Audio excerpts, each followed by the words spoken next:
Hi friends, నేనైతే ఇవాళ సొరకాయ తోటి డిఫరెంట్ గా మసాలా కర్రీ చేస్తున్నాను. వాటి ప్రాసెస్ ఏందో వచ్చేసేం చూద్దాం.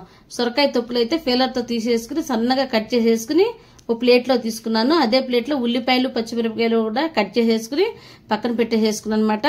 అలాగే బాండి పెట్టేసి ఆయిల్ వీటెక్కిన తర్వాత అందులో ఉల్లిపాయలు పచ్చిమిరపకాయలు ఏగనిచ్చాను. అవి ఏగిన తర్వాత కొద్ది తెల్ల నూగులు, అలాగే జీడిపప్పు, కొన్ని శనక్కాయ పప్పులు కూడా వేయించుకున్నాను. అలాగే టమాటాలు కూడా అందులోనే వేసి వేయించుకుని మిక్సీలో వేసేసుకున్నాను అనమాట.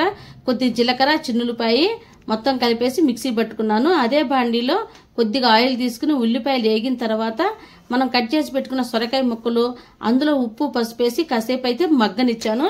అది మగ్గేలోపు మిక్సీ పట్టుకున్న మసాలా రెడీ అయిపోయింది. అందులో కొత్తిమీర కూడా వేసేసి మళ్ళీ కాసేపు మూత పెట్టి మగ్గనిచ్చాను. ఇదంతా మగ్గిపోయిన తర్వాత మనం మిక్సీ పట్టుకున్న మసాలా కూడా అందులో వేసేసుకుని కాస్త వాటర్ తీసుకున్నాను అనమాట. ఈ మసాలా ముక్కలో బట్టి చాలా టేస్ట్గా ఉంటుంది.